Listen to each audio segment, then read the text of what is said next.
we are looking at this wrong. And it's actually much simpler than you might think. The beauty of light, and what is light? Well, light is the expression of God. And that's why we are beings of light, because my body is both antenna and battery.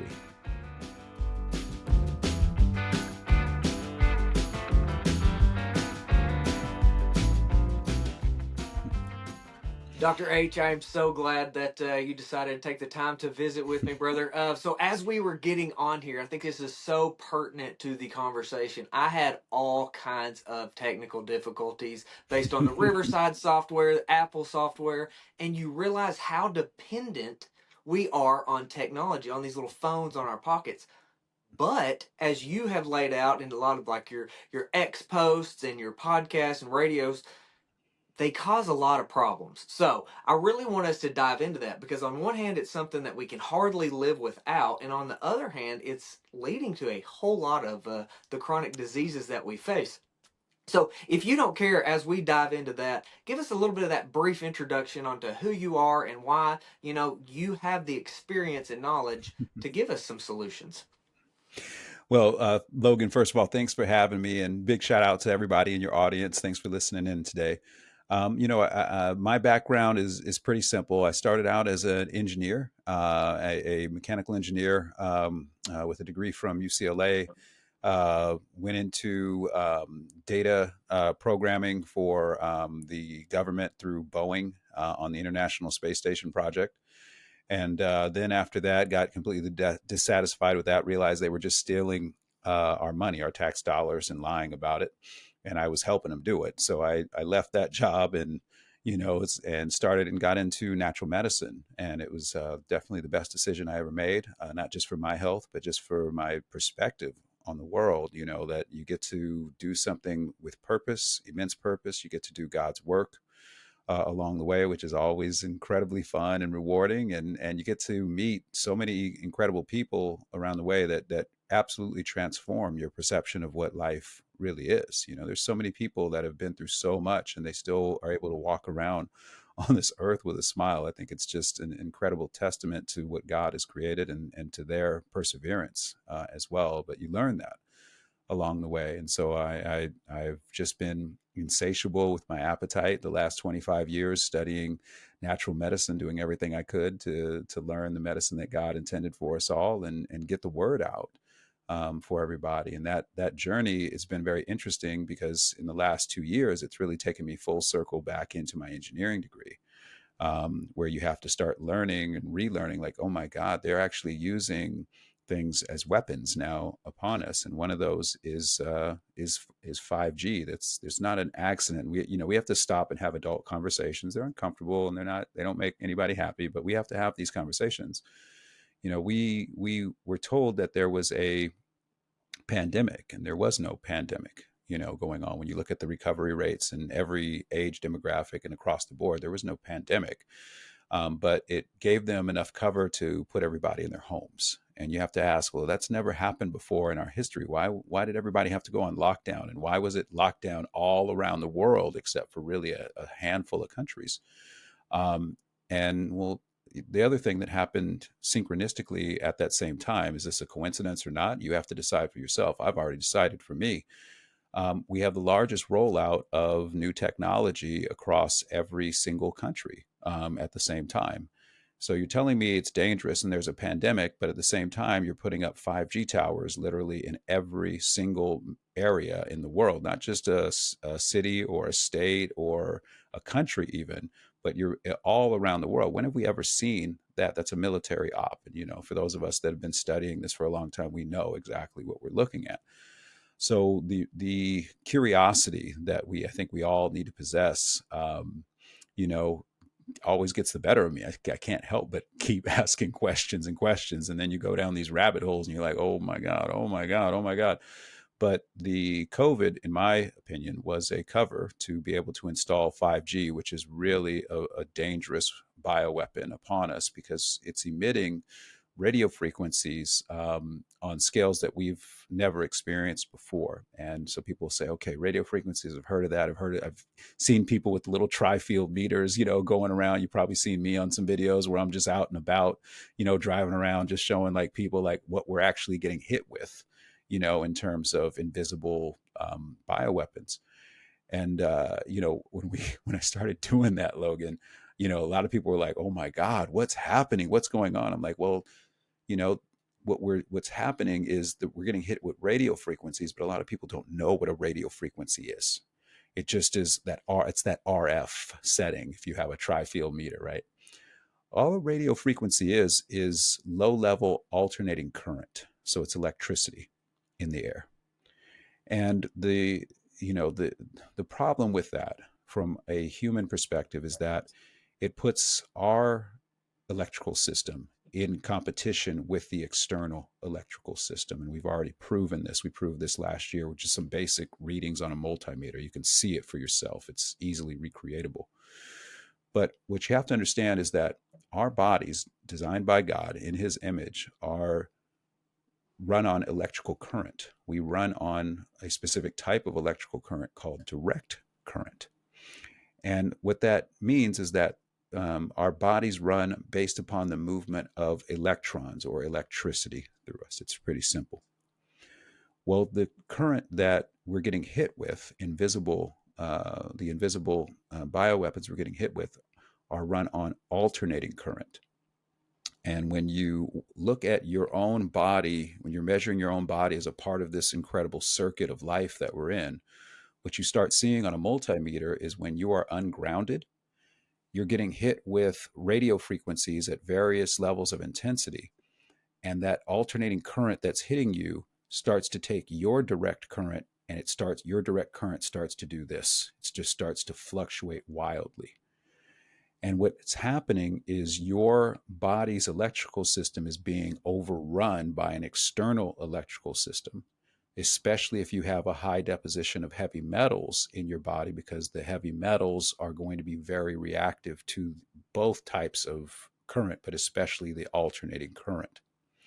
So you're getting hit with this alternating current. Your body wants to be stable so that your cells can perform, because your cells are running on electricity, literally running on electricity. But when they're being hit with a different type of electricity, it puts them into this oscillating pattern of start, stop, start, stop, start, stop. And your cells are designed to conduct a myriad of biochemical functions. So let me do this. This is one of my favorite things to do with audiences. Go ahead and blink your eyes. How many biochemical reactions do you think happened in your body in the time it took you to blink your eyes? A lot. A lot, right? Give me a number. Give me a wild guess number. A million. A million. Okay. Try this on for size. Over 900,000 trillion biochemical reactions took place. And every one of those biochemical reactions is based upon electricity and the electrical flow of your body. So if that is being started and stopped every single split second, it's going to create a lot of errors in how your body performs. And those errors that it creates are primarily realized in protein synthesis at the cell level. Now, enzymes are proteins, structures to repair the cell are proteins, detoxification is based upon proteins. Replication of the cell is based upon proteins. If you have errors in protein synthesis, then what's going to happen is your cells are going to go into a nightmare chaotic situation. And that nightmare chaotic situation is what we call cancer. So what we are learning, and we've learned in the last 2 years, especially a lot of the work I'm doing with my brothers and my sister, Dr. Brian Artis, Dr. Ed Group, and Dr. Janice Schmidt with Healing for the Ages. What we've been unearthing is that we are so inundated and being hit with so many different vectors of bioweapons that are actually designed to work synergistically with themselves, that it puts us in situations where we have to constantly clean the terrain of our body. And we have to be in a constant state of understanding, one, how to neutralize some of the bioweapons, and number two, how to clean the body of the other bioweapons that get in that synergize with some of the external bioweapons like 5G signals. So, what we've done is we have shown and proven conclusively that when you ground yourself, or earth, same thing, when you take your shoes off and just walk in the grass, it immediately nullifies all radio frequencies that are hitting you. And it's easily provable, and it's a universal reality for all people on Earth. Uh oh. So let me kind of regroup us a little bit. So my little boy was 5 and diagnosed with stage 4 cancer, right? And that is what got Mm-hmm. me into what do we do? How do we overcome that? It's, Mm-hmm. we're a little over 5 years out. He's cancer free. He's doing great. But when I had Dr. Jack Cruz on, this is, a couple years ago, and I said, what do I do for my son? And he said, well, he has to stay off of screens, all of the technology and stuff, and get a Mm-hmm. tan on his back. And I thought, what are you talking about, right? Like, Right. what does that have to do with anything? And so trying to understand what Dr. Cruz meant has caused me to, get into Robert Bechter, Andrew Marino's work, even to more recently Roland Van Got Wyck, him. right? Body Electric, Got right him there. right there. Got Going him right somewhere, there. right? Two of the greatest books that have probably ever been written. So this Mm-hmm. whole non-native EMF conversation that we're having with 5G, but it's really important to even understand that they stack, right? It's not just one. It doesn't replace Mm-hmm. something. 5G stacks on 4, stacks on 3, stacks on 2, and Correct. and so we are getting absolutely bombarded. But one thing that I would like uh, to dive in a little bit with you is a lot of what we're talking about can be maybe packaged in the redox conversation, right? The Mm-hmm. negative voltage that a cell is supposed to have if it's healthy, and when we lose that, disease manifests. So that, and then what Dr. Cruz meant with the get a tan on his back was the importance of melanin, right? And how that works as a absorber of non-native EMF, natural EMFs, as well as mitigating and managing the RNS, ROS systems that are, signaling molecules in of themselves. So can you go into a little bit of that, right? Like, how do you look at redox, and what is your thoughts in almost like a, for lack of a better term, a melanin prescription, or sunlight being utilized as part of our healing journey? Kind of like, I don't know, if you look at Genesis right there out of the gate, it said let there be light. So let's dive into that a little bit. The beauty of light, and what is light? Well, light is the expression of God, and that's why we are beings of light. But let's get into this and talk about this different spectrums. If I don't know if you've gotten into I don't know if you've gotten into oh my goodness, I'm seeing the book right here, and I think it is, the title of the book is Let There Be Light, but it's about light and color therapy specifically, in the different spectrums of it. And it's very interesting because he gives you specific, color spectrums for specific things. And I'm blanking on the author right now, forgive me, but the idea is that, when we went through the literature, it was very clear that blue light was activating some of their latent bioweapon technologies, Yes. especially replication of genetically modified microorganisms, predominantly E. coli and yeast. So we immediately put out a thing and said, "Hey, if you're going to use a screen, turn off all the blue light." So you have to go to night light or whatever it's called in there, and then you have to make it as warm as you can. You want as many red tones in as you can while you're using it. So that was one of the things we learned in 2023, that they were that advanced, that light, different spectrums of light, blue light specifically, can activate latent bioweapons. One thing I want to throw out to there that I think is very pertinent to as you dive through this is that blue light, that overexposure to the blue light Hmm. degrades melanin into dopamine, making us more addicted to it, and destroys melanin, which does so many things in the body. So like they know that, right? That's why Mhm. all the Google and Facebook is blue, right? That's why our screens are blue. That's why all our Mhm. technology is blue. And all of this information is not even remotely new, right? This is Mhm. foundationally MK Ultra. Like this is just the Yes. the modern day MK Ultra of brain control without actual wires. So go into all this because the melanin and blue light are absolutely crucial, and it's just like 5G is important, right? But that's just part of the story. It's It's part, like you and said. it's multifactorial, right? I Yeah. mean, this is, and you have to give them their due on the integration of these systems and how much they've been studying it. We can show clear connection between plasmids, genetic modification of microorganisms, blue light, and of course heavy metals and nanoparticulate that they're spraying in the air, right? So it's not an accident, for instance, that you see the predominance of chemtrails in the morning and in the evening, and the reason you see that is because that's when you have the highest concentration of red light spectrum. So they want to block red light predominantly, and prevent that, in addition to releasing aluminum in. I just did a whole presentation on how aluminum stunts root growth. And so if you're constantly spraying aluminum in the sky, not only are you going to breathe it in, so it's going to create a greater adsorption of radio frequencies into the body, but it's also going to stunt root growth in plants. And so you get this incredible double whammy that's definitely not in our favor on any level. So, but getting into back to your point on this, when you look at blue light, the most important thing we teach moms, especially out there, to do is, if your kids limit screen time, absolutely, right? This is insane that we spend more time on screens than we do out in nature looking at green space, green space therapy or forest bathing, whatever people want to, call it. It's the same difference. So limit screen time. But when the child is on screen time, there's two very important things that need to happen. And we haven't heard a lot of people saying the second one. The first is turn off the blue light, get them into the red spectrum. Okay. One of the reasons I wear these is because I'm getting it. My screen is red, but also I want red going into my visual cortex here, for the reasons you described with melanin, and we don't want it breaking down to dopamine. So I get addicted to the wrong things.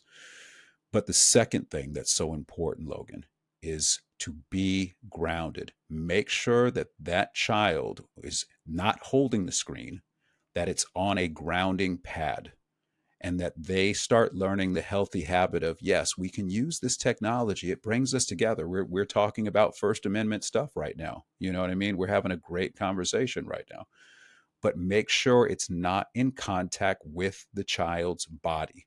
Make sure that that pad or that computer or that phone is on a grounding pad. I do not hold my phone when I am using it. I make sure it's on a grounding pad. When my phone is on my body, it is off. That's the only time that that phone is anywhere in a pocket or anything. It is off, because I do not need the alternating current throwing off my body's direct current in the process. So there's really that twofold thing. So what Dr. Jack is talking about with the no screen time, right, and then put a suntan on his back.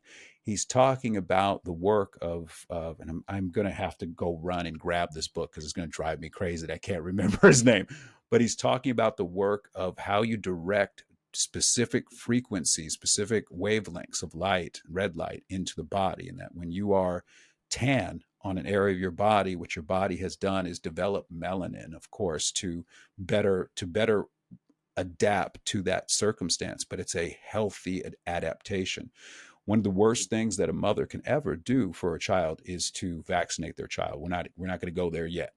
But the second worst thing that a mother can do to her child, from that, under the guise of it being healthy, is to put sunscreen on their child. Because when you put sunscreen on, you're putting clearly and definitively cancer causing chemicals on the body that absorb into the child's body. But now you're also putting nanoparticles into their bloodstream as well. And those nanoparticles oftentimes are heavy metals in actual structures. So you're basically, we have accepted, it's one of the strangest things in the world, Logan. We have accepted poisoning our children as healthy. It is one of the most absolutely inconceivable things that you would think we would ever fall for, but we're here now. The good news is we're finally starting to ask the right questions about that. Is this actually safe? Yeah, you told me for 50 years that this was safe and effective. Is it actually safe? Is it actually effective? Well, the answer to that in both instances is no. It's not safe and it's not effective. And no, I'm not going to be scared of the sun. Guess what can't happen without the sunlight? Can't be healthy without the sunlight. You can't Of have course you life can't. without sunlight. So why do you think Bill Gates is trying to dim it?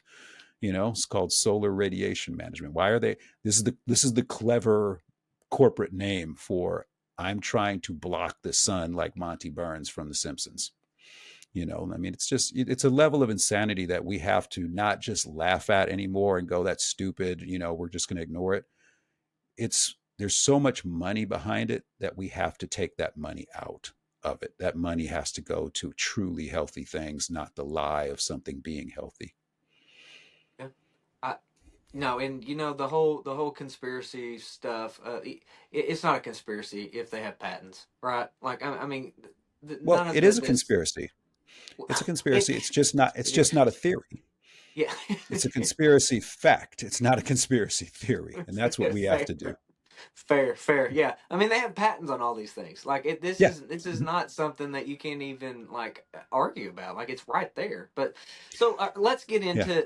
into this, Doctor H. Some because I want to hit on solutions because we've Yeah. identified that if we focused on what we just talked about, it's terrifying, right? And that leads Hmm. to disease. Being scared leads to disease. That's part of why Right. they do the fear mongering nonsense Right. that they do. So how do we take from what you've just laid out, what we've just discussed, and have solutions? What you mentioned, red screen. You've mentioned red grounding mats. I'd like to go a little more into that, and let's compare. Going into a wall, right, and Hmm. into the ground, like grounding a bed into the ground versus an outlet. Like, how do we know if Hmm. it's done the right way and the comparisons, right? Somebody lives in a skyscraper is not going to be able to have the same access to somebody in a single family home, right? So, Hmm. what do you do in being the most grounded for your patients and for your following? Well, before we get into it, I gotta throw my thought in on patience. All right. Do you know what the word patience actually means? I don't. He who suffers and endures misfortune. Ooh. So doctors are supposed to be teachers. That's what our name means. So we're supposed to have students, and students are people who aspire. So I do not have patients, and once I learned that I would never take another patient in my life. I only take students. All right. Love So that. just a Love little that. food for thought for everybody, right? That's another Rockefeller little moving of the goalposts for everybody. When we're talking about this, let me give you a history. I think that'll tell a better story for everybody. 2023, Dr. Brian Artist, Dr. Ed Group, Dr. Janet Schmidt, and myself all get together and we say, "Hey, we're going to form an alliance. Let's do this." We're seeing that there's a lot of people who have no background in natural medicine trying to act like they are experts in natural medicine. We can't allow that, right? We all combined, the four of us, have over 100 years of expertise in clinical practice and in teaching. So we said, yeah, we'll take over this genre, and that if you want a real solution, medicine the way God intended, you come to us, right? We'll show it to you. We'll show you how it all works and how it all integrates. Instead of the shotgun method or the little bits and pieces here and there, and people don't understand what they're missing, the pieces that they're missing to make it really work. So one of the big things in our audience was about EMFs, right? Everybody's scared about EMFs. I'm like, God, I know there's something wrong, but I don't know what it is. I know there's something wrong, but I don't really know what it's doing.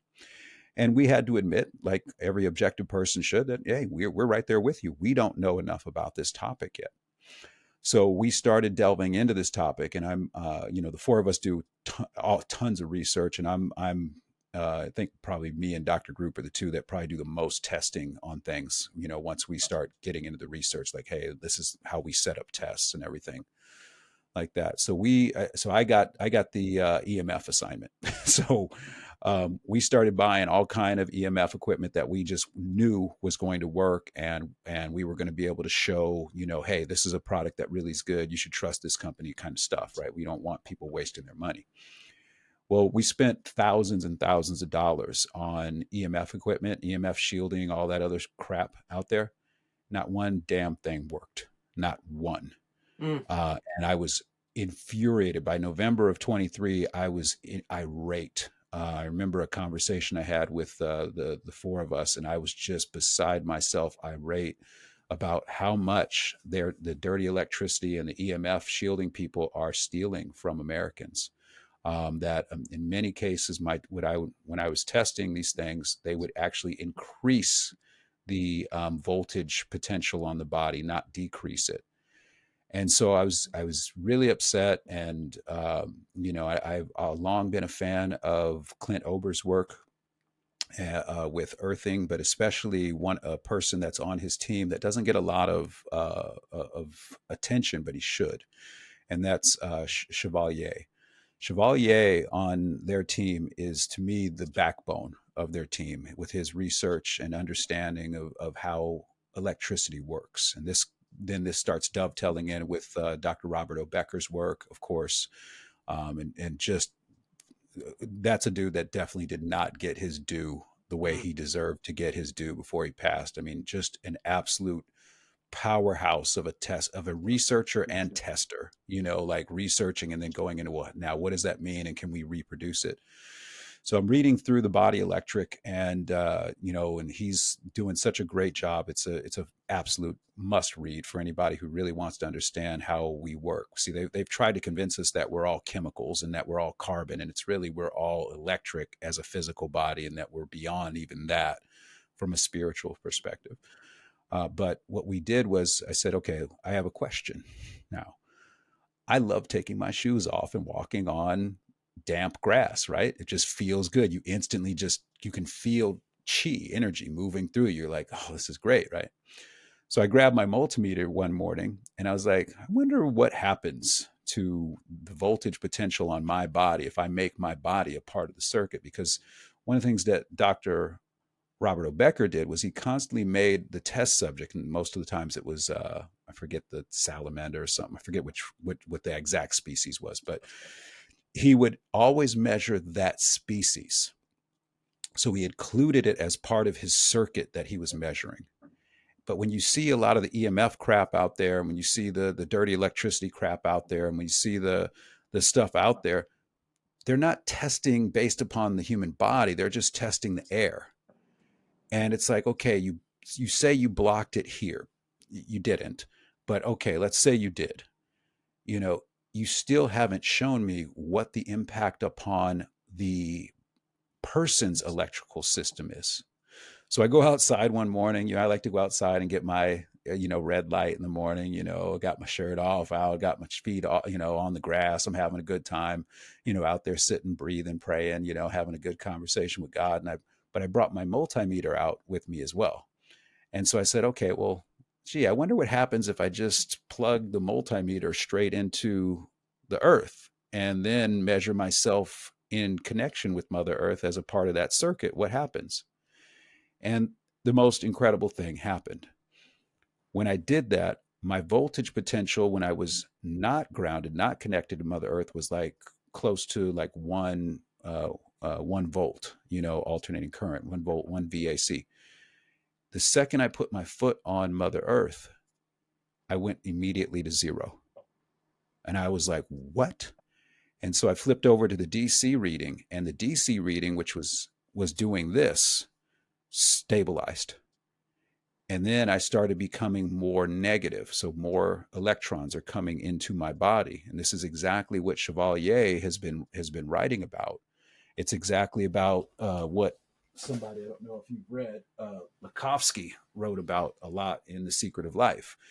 You know, these brilliant minds going, hey, we are looking at this wrong. And it's actually much simpler than you might think. You get a dual benefit when you are grounding and earthing. The dual benefit is you nullify the radio frequency, the alternating current hitting you, so it has some place to go into the ground, so it can be recycled and come back out as direct current. See, that's the power of Mother Earth. She can transform into the universal expression of electrical flow, which is direct current. And so now our bodies are made in direct current. She works on direct current. We're connected. Now she's powering me up because my body is both antenna and battery.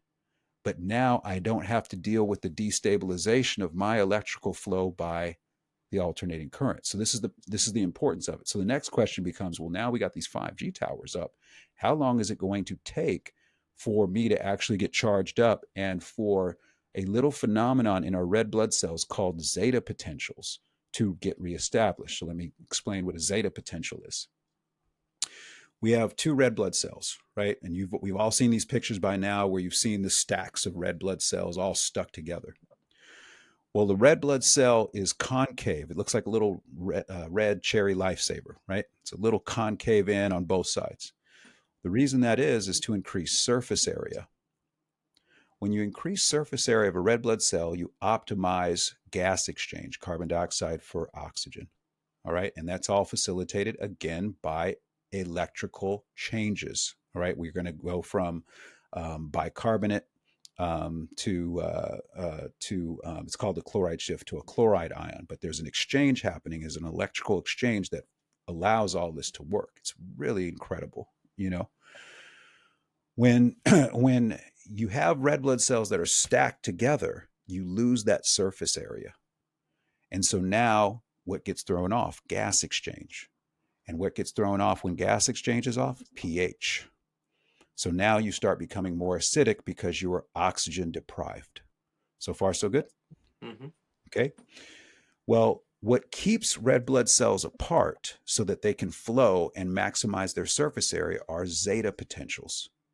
And what a zeta potential means is that on the perimeter of the red blood cell, it all has the same charge. So if this red blood cell is all negative and this red blood cell is all negative, what's going to happen? Whoop, repel.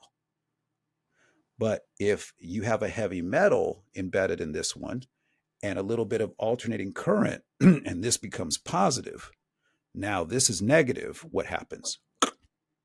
They're stuck together. So what does it take in terms of, forgive me, in terms of grounding time in order to reestablish those so they separate? Well, what we found in our research looking under the microscopes, we have a couple microscopes that we have and now an electron microscope that we have access to. What we found was the minimum time for grounding is no longer 30 minutes. It's now 3 hours. Mm. So that poses a problem. Who's going to stand out in grass for 3 hours, right? Yeah. Keeping in mind, most children spend less than 1 minute of their 24-hour day grounded.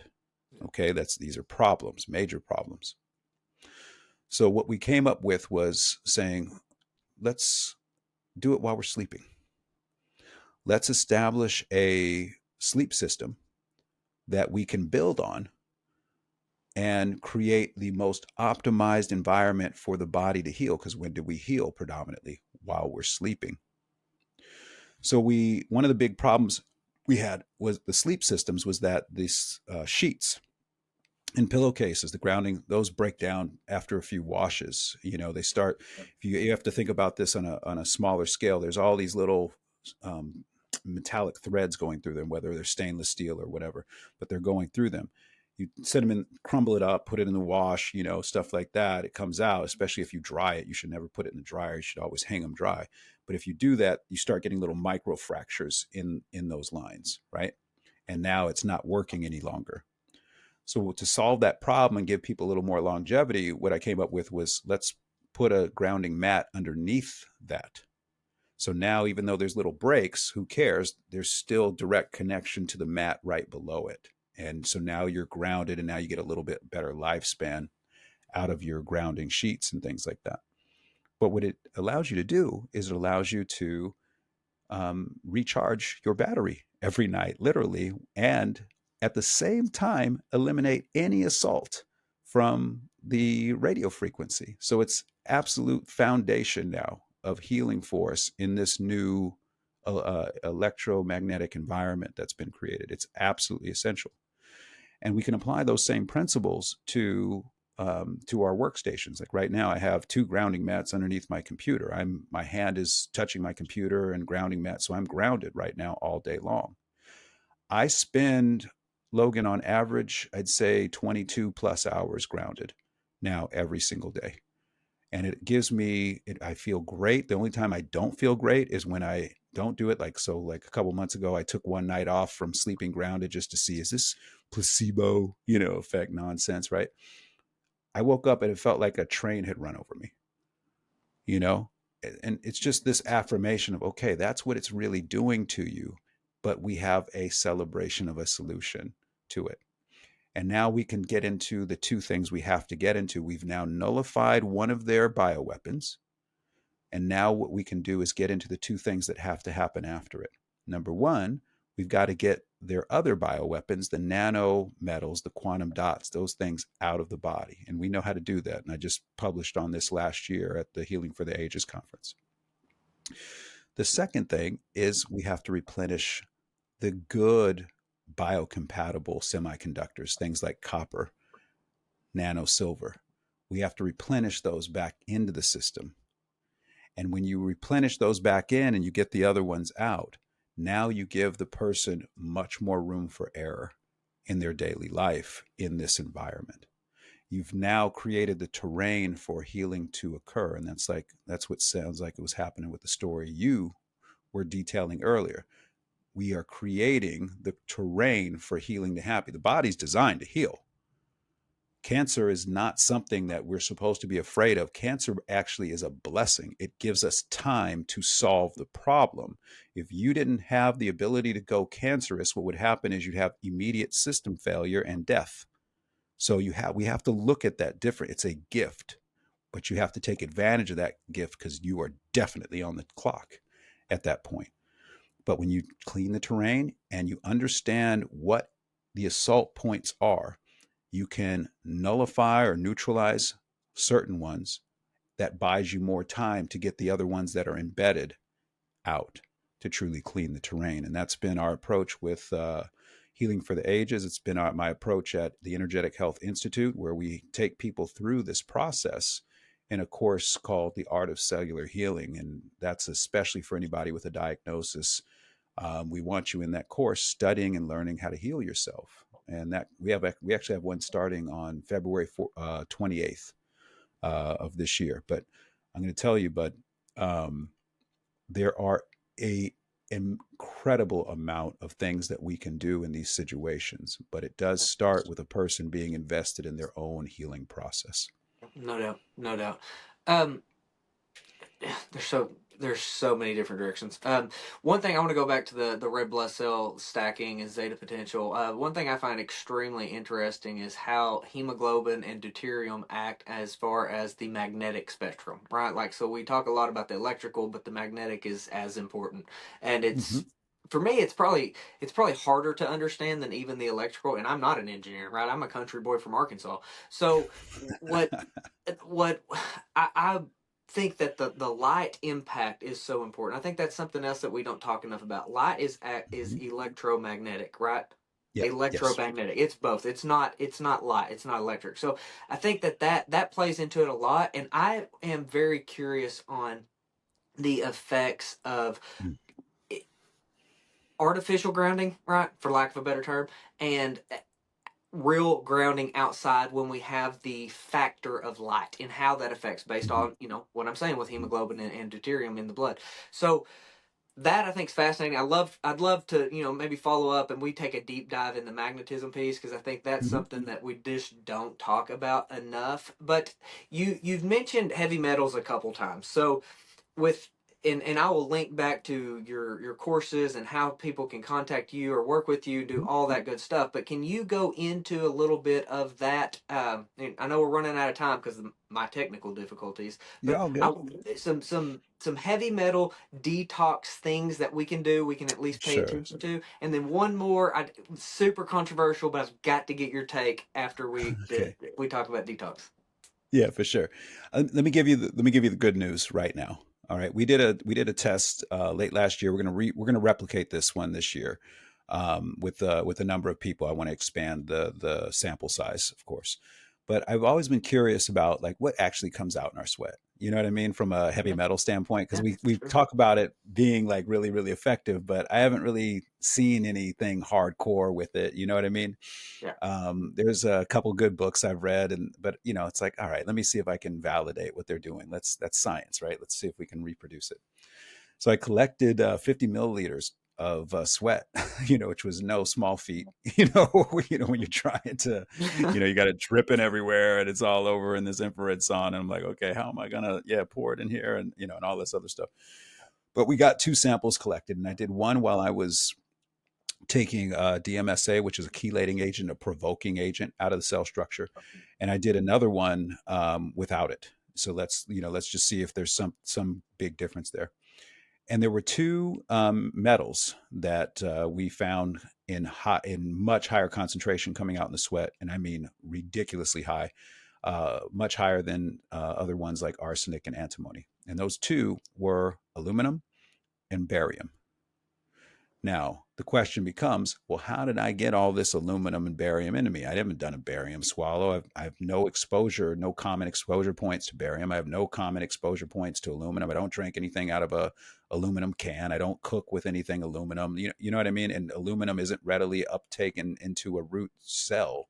So it's not going to be in food, and a great thing, because what aluminum actually does is causes the root to die. Yeah. You know what I mean? So it's not going to be a lot in food. So where is this source coming from? Well, I got to give a shout out to Dane Wigington at Geoengineering Watch. He actually flew a couple of planes into chemtrails and got some samples that they put on an electron microscope. And guess what? Two things were in the trails: Aluminum and barium. aluminum and barium. That's what they're spraying up there. And you can watch the dimming. It's free on YouTube. You can watch the dimming, and I encourage everybody to watch it. It's been viewed over 25 million times at this point. But you watch that, and it starts explaining a lot of what's going on. So, what was really exciting was, far and away, the number one way to get aluminum out of your body is to simply sit down in a sauna, not a steam room, a sauna, and sweat. And you can get a incredible amount of aluminum out. The highest number we had on the first two samples was 2,700 nanograms per gram, which is about a quarter of what comes out in the urine during provocation. So it's an incredibly effective way to get these nano metals out of the body. And it's such a gift from God that we stumbled on that one last year. Me just messing around with a stupid little flask, in my sauna one day, going, yeah, I've always wondered. Let's find out. I love it.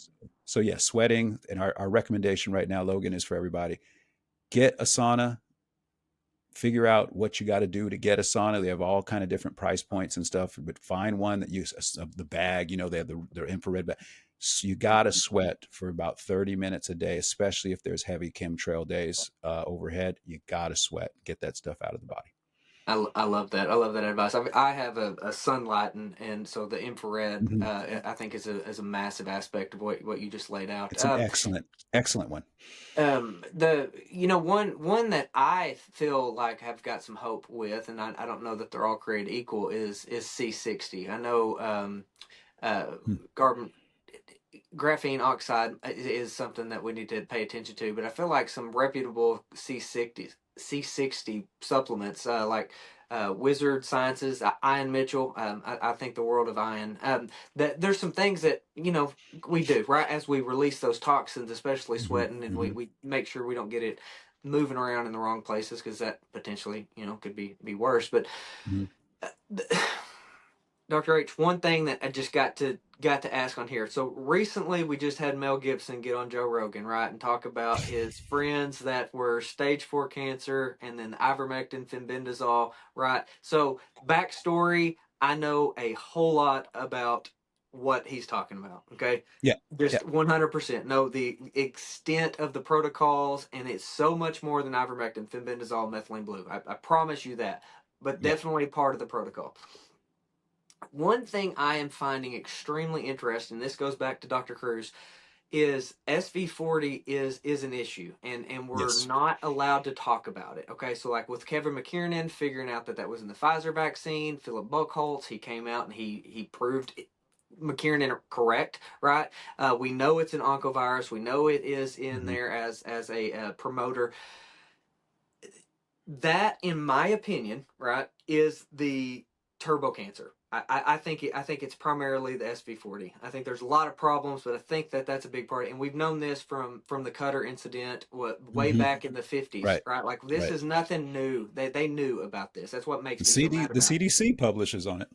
Yeah, so it's ridiculous, right? So when Jack, my son had a vaccine reaction, right? Completely Hmm. shut the bile off in his liver. He was pooping chalk white. We rushed to the pediatrician, and it was turned in as a sure enough vaccine reaction. It's just I was too stupid to question it enough and took the advice that we'll just break it up instead of giving them all at the same time. Right. So Because that's fast forward, safer. stage 4 cancer. So Jack says that this is something I need to be aware of is SV40. So I have studied that in depth. So Hmm. I talked to William Mankis. I've talked to you name them. I know everybody in this world. Right on. Nobody has a solution. Okay, like 3 days ago, McKiernan tweets something about ivermectin and SV40 as a potential right as a way to address this because there has been nothing. Jack says sun, getting the sun move south, right? But everybody can't do that. Do you have any thoughts on this topic, ivermectin, SV40, or anything you'd like to add as we wrap up? Well, once again, thanks for having me. And yeah, there's a couple of thoughts on this. The first one is let's give credit where credit is due, and how grateful are we all for Kevin McKernan's real courage in Amen. publishing, and of course everybody on his team, David Speaker, and everybody else who just do such a great job of continuing to ask questions, even if those questions take them into very uncomfortable places. Right, we're all benefits of that. I had never even heard the word plasmid before Kevin began publishing. And then I do what you do. You know, you go, okay, I don't know that. I need to know that. That sounds very important. Let's learn everything we can about it. Now, as far as SV40 goes and the Cutter incident and everything, you know, the CDC, of course, then paid for, you know, science to say that SV40 isn't likely implemented in cancer. But you have to understand what's happening at the cell level. I think it all comes back down to the cell level. And again, protein synthesis. When you're looking at protein synthesis, when a cell is in a stress pattern, it's going to activate enzymes that change uridine, which is embedded in like transfer RNA and things like that, into pseudouridine. And that doesn't mean much for anybody. So I'm going to give you a link to this. I did this whole presentation on this, I think, 2 years ago. But I'm going to give it to you because we can explain how SV40 activates this process. This is my theory, activates this process, and then you get the protein synthesis errors. And now once you get the protein synthesis error, now you get the genetic shift, or I should say the structural shift in the cell that we identify as cancer. It's a frame shift So mutation, right? right. So what happens is as soon as you start switching uridine into pseudouridine, what happens is pseudouridine now has the ability to actually connect to all other messenger RNA. So it's a universal connector.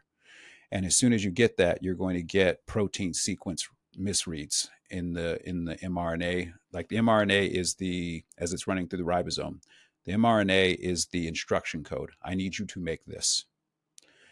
And when it says, "Hey, you know, I need you to make this," but you make something that's wrong, ultimately what happens is when the sequence of proteins that come on are not in the correct sequence, then the result of that is that the protein that's made is going to not be the right shape. And when the protein that's made is not the right shape, the immune system has to attack it by definition, and now you get a war going on really within the body at the cellular level.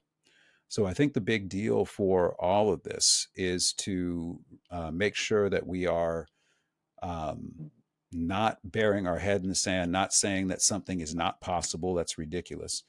But really looking at this and going, okay, what does the SV40 do? The SV40, what it does, in my opinion, is that it creates massive protein synthesis errors, and we can look really just right into the pseudouridine issue to understand its role and implication in that. So Yeah, no, I thank you for don't know that. what's going on here. I don't know if Logan's going on here. That's a You might have to do some editing on this one, buddy. yeah, we're good. Well, it'll all work out. Can you hear me?